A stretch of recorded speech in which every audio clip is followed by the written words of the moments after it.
Bom dia, essa será a apresentação do trabalho de transmissão de calor aplicada à engenharia mecânica, apresentando a resolução de problema, projeto envolvendo teoria da condução transiente. Objetivo. Em suma, tem-se o objetivo de averiguar, por meio de cálculos de transiência de calor, o aumento da temperatura em um componente eletrônico dentro de uma pequena faixa de tempo. Equipamentos para extração de dados. Os equipamentos utilizados para a obtenção de dados foram termômetro digital, balança digital, parquímetro. Informações cujas medições não foram possíveis averiguar, utilizou-se de datasheets para a extração de dados. Além disso, utilizou-se do software SolidWorks e Xenon Octave para a modelagem 3D e resolução dos cálculos, respectivamente. Problemática. Como descrito anteriormente, fiz-se por meio de cálculos analisar o aumento da temperatura em um componente eletrônico dentro de uma pequena faixa de tempo. Detalhadamente esta ideia, podemos descrever os componentes a serem analisados e qual circuito que eles fazem parte.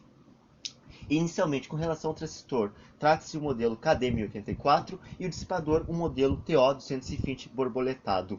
Ambos componentes fazem parte de um circuito eletrônico de regulagem de potência de uma fonte SMART 0203 da empresa Inobran Automações. Esta fonte em questão é muito comum em incubadores aviários, pois tem a função de regular a temperatura, ventilação, nebulização, climatização e demais fatores cruciais para o desenvolvimento das aves. As figuras abaixo mostram a fonte mais 0203 e seu circuito elétrico, onde é possível constatar a ponteira do termômetro digital para a retirada de dados de temperatura. Referencial teórico. Com relação ao balanço de energia. O balanço de energia nada mais do que a aplicação da primeira lei da termodinâmica, que é, essencialmente, um estabelecimento matemático do princípio da conservação da energia aplicada aos sistemas. Esta lei, em última análise, estabelece que, embora a energia possa assumir diferentes formas, a quantidade total de energia é constante, que a energia não pode ser criada nem destruída, apenas transformada. Analogamente para a nossa situação, seria a transformação de energia elétrica em energia térmica. Assim, a energia de entrada tem que ser igual à energia de saída. Métodos de aglomeração. Na análise de transferência de calor, alguns corpos se comportam como um aglomerado, cuja temperatura interior permanece essencialmente uniforme o tempo todo, durante o processo de transferência de calor. A temperatura de tais corpos pode ser tomada como função apenas do tempo. Durante o intervalo diferencial do tempo dt, a temperatura do corpo aumenta em função da temperatura e diferencial dt de temperatura. O balanço de energia no sólido para o intervalo de tempo dt pode ser expresso como transferência de calor para o corpo durante o intervalo de tempo igual o aumento de energia do corpo durante o intervalo de tempo. Assim, obtivemos a equação 1, que o coeficiente de transferência de calor na superfície vezes a área de superfície vezes a diferença de temperatura vezes a diferença de tempo igual a massa vezes o calor específico vezes a diferença de temperatura.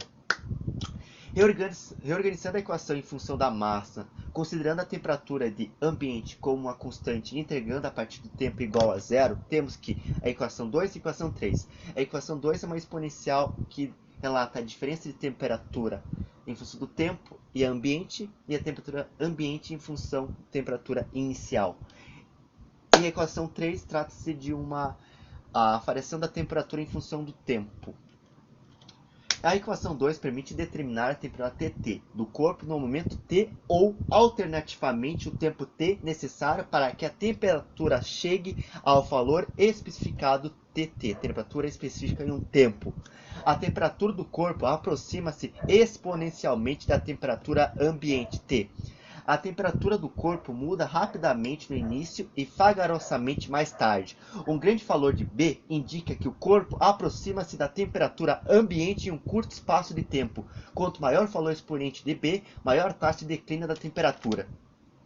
Uma vez que a temperatura Tt no momento t for calculada a partir da equação 2, a taxa de transferência de calor por convecção entre o corpo e o ambiente naquele instante pode ser determinada por meio da lei de Newton de resfriamento, como que a energia dissipada, o calor dissipado igual a H, vezes a área de superfície, vezes a diferença de temperatura entre a temperatura no tempo menos a temperatura ambiente.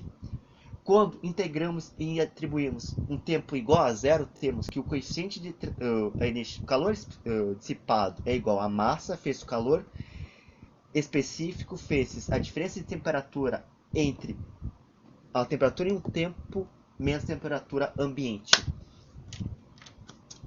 Com relação ao número de Biot, este por sua vez é a relação entre a resistência interna do corpo à condução de calor e sua resistência externa à convecção de calor. Por isso, um número pequeno de Biot representa uma pequena resistência à condução de calor e pequenos gradientes de temperatura no interior do corpo. Assim, o número de Biot pode ser escrito como número de Biot é igual ao coeficiente de transferência de calor na superfície vezes o comprimento específico dividido por K, que é a condutividade térmica do material. O LC, que é o comprimento específico, é igual à fração entre volume e área do corpo. Para geometrias mais complexas, que não são superfícies planas, temos a equação 8, que, ajustada matematicamente, nos gera a equação 9.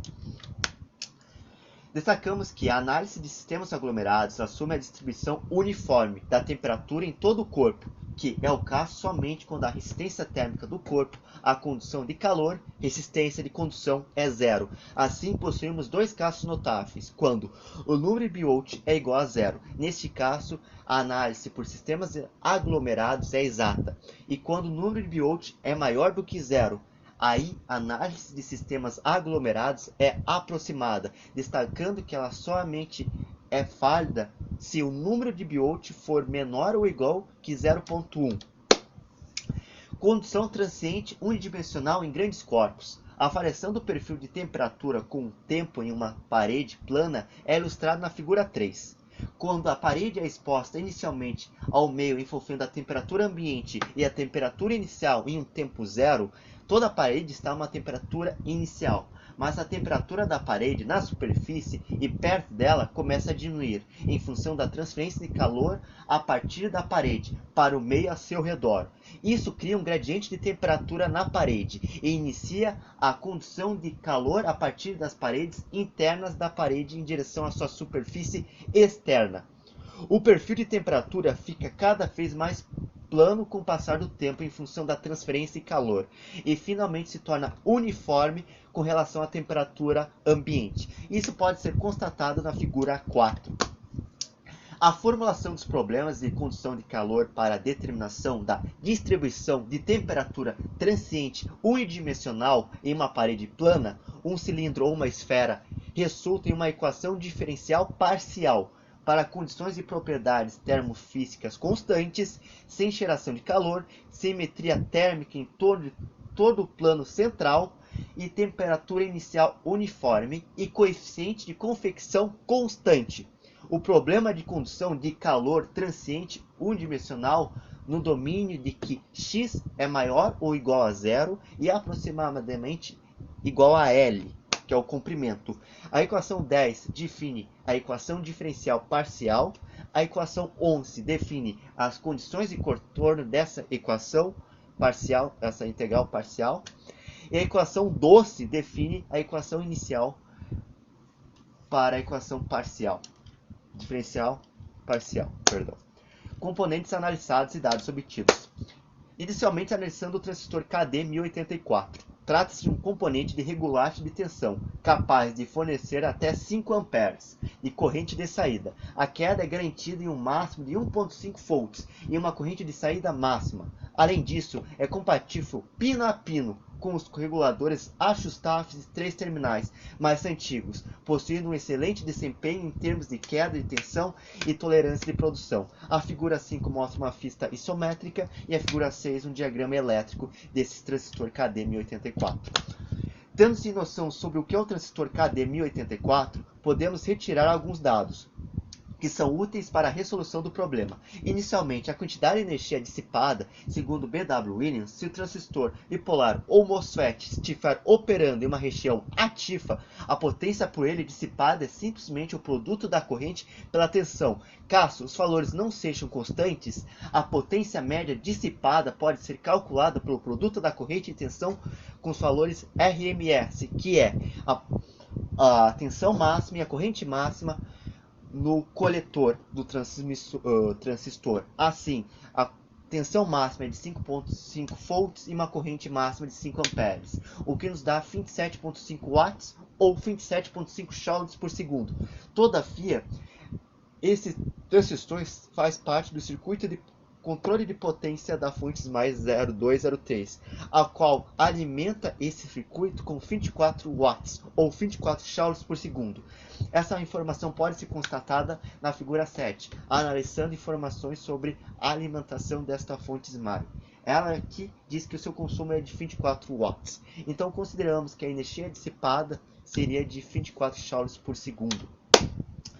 Com relação às dimensões do transistor KD1084, a figura 7 e figura 8 trazem respectivamente uma fita lateral e uma fita frontal. A figura 9 traz essas informações a respeito das dimensões desse transistor.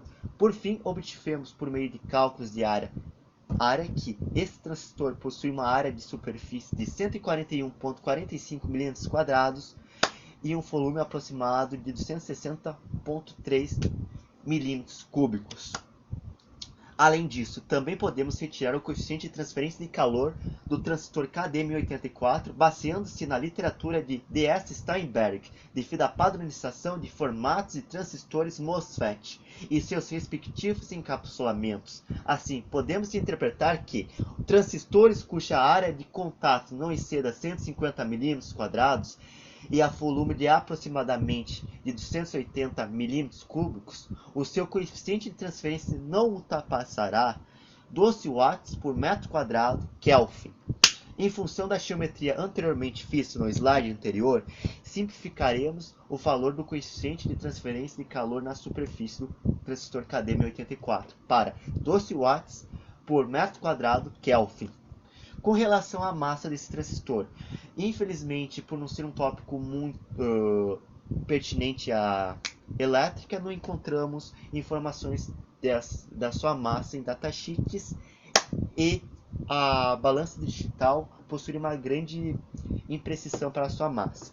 Dito isso, fez-se uma modelagem no SolidWorks e se atribuiu ao material para essa modelagem, para assim fazer uma análise de qual seria a massa aproximada desse transistor. Obtivemos 17,9 gramas para esse transistor. Com relação ao dissipador 220, o mesmo possui uma massa aproximada de 300 gramas, conforme a medição na balança digital, e uma área de 350 mm². Destacamos que a área analisada seria a área circulada em laranja, que seria a área de superfície lisa que está em contato com o transistor. Foi desconsiderado a área das aletas, pois seria uma geometria complexa. Com relação ao calor específico do transistor e a quantidade térmica, adotou-se como material o alumínio.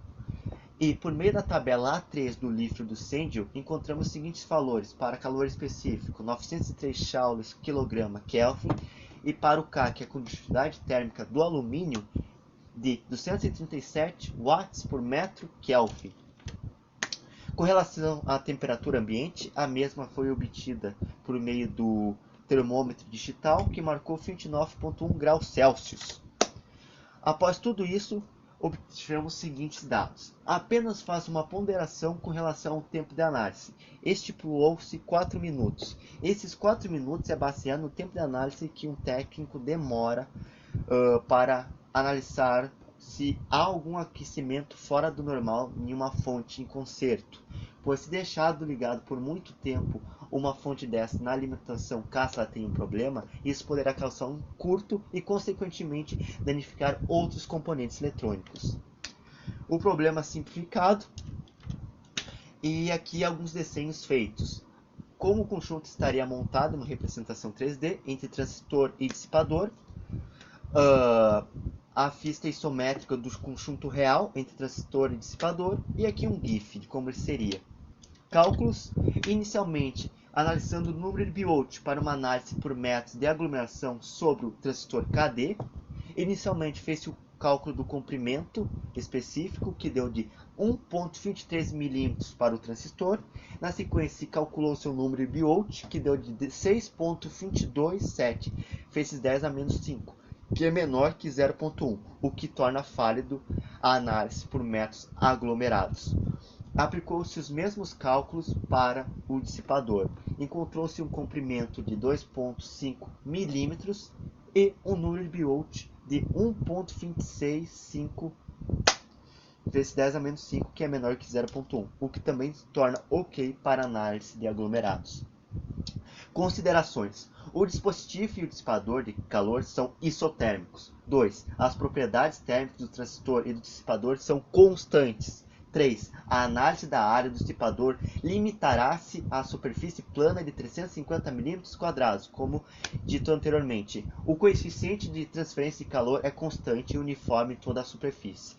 Esse problema pode ser resolvido aproximadamente usando uma temperatura média para o dispositivo, ao falhar a perda de calor. Um balanço de energia no dispositivo pode ser expresso como na equação 14, que é a diferença de energia de entrada menos energia de saída, mais energia gerada pelo transistor. Isso é a equação 14. Na equação 15, abrimos isso em função das diferenças de tempo e temperatura. Na equação 16, remanejamos a equação 15 matematicamente, onde temos que a energia dissipada, calor dissipado, vezes a diferença de tempo, mais a energia gerada pelo transistor, vezes a diferença de tempo é igual a massa, vezes o calor específico, vezes a diferença de temperatura. Pegando e reabrindo isso em função das temperaturas médias, obtivemos a equação 17, que será a equação que utilizaremos para resolver, que é a energia de geração, o calor, a energia dissipada pelo transistor, vezes a diferença de tempo, menos o H, que é o coeficiente de transferência térmica na superfície, vezes o AS, que é a área de superfície, vezes a temperatura média, vezes a diferença de tempo, igual a massa, M, vezes o CP, o calor específico, vezes a diferença de temperatura, menos a temperatura ambiente. Pegando e atribuindo esses dados para uma análise exclusiva sobre o transistor, obtivemos uma temperatura de 381,02 graus Celsius, destacando que isso é apenas para o transistor, analisado separadamente. No entanto, quando anexamos o dissipador na análise para ver qual seria a influência na refrigeração sobre o transistor, pegamos e especificamos a equação 17.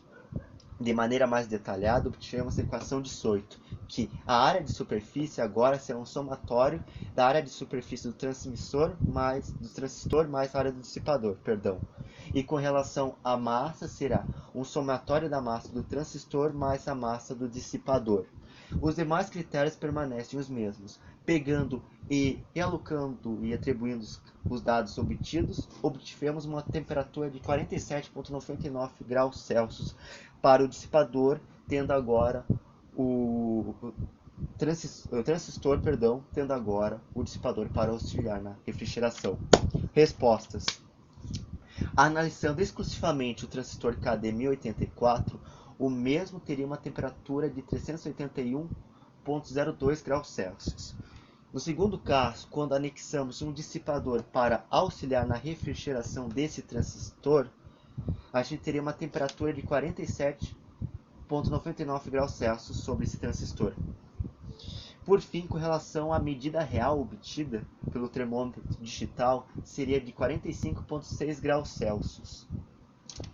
Conclusão. Após a realização dos cálculos, pode-se constatar uma diferença aproximada de 5,033%, o que relativamente estaria de acordo com a teoria de Jean-Baptiste Biot, que seria que, caso feita uma análise por métodos de aglomerados cujo número de Biot é menor do que 0,1, tem-se um erro aproximado de 5%. Além disso, é plausível essa diferença entre o número real obtido por meio de cálculos e o que foi medido, pois na análise se dispersou fatores como interferência eletromagnética, a influência das aletas na área delas e também o fato da fontes mais 0,2 ser alimentada na rede alternada, o que pode provocar tensões de pico e, consequentemente, uma discrepância em alguns momentos na potência. Além disso, deve-se destacar a imprecisão do termômetro digital e da balança digital. Por fim, com relação aos resultados obtidos, de toda forma eles se mostraram satisfatórios, pois no primeiro caso, quando analisado apenas o transistor separadamente, o mesmo estaria fora de sua temperatura de trabalho. No entanto, quando anexado um dissipador para auxiliar na refrigeração, que o mesmo agora já estaria com uma temperatura de 47,99 graus Celsius, o que ajudaria na sua refrigeração, e o permitiria trabalhar dentro dessa temperatura de trabalho, o que consequentemente está de acordo com a própria configuração do circuito elétrico, que é apenas um transistor tendo um dissipador para auxiliar na refrigeração.